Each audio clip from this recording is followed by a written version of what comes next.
ایمان کی تکمیل کیسے ممکن ہوگی؟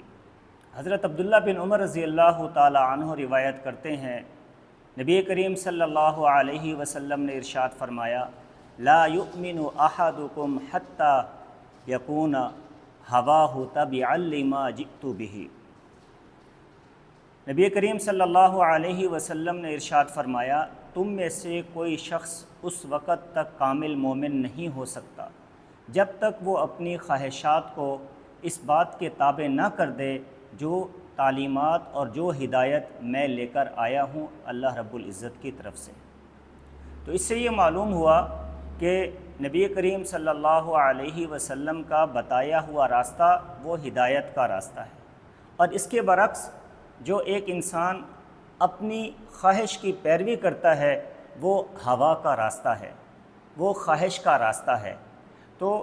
ایک کامل ایمان والے شخص کی علامت یہ ہے، نشانی یہ ہے، اور اس کو اپنا دستور العمل بنانا چاہیے، نصب العین بنانا چاہیے کہ وہ حضور صلی اللہ علیہ وسلم کی تعلیمات کو ہر چیز پر مقدم رکھے اور پھر اس کے مطابق وہ عمل کرے۔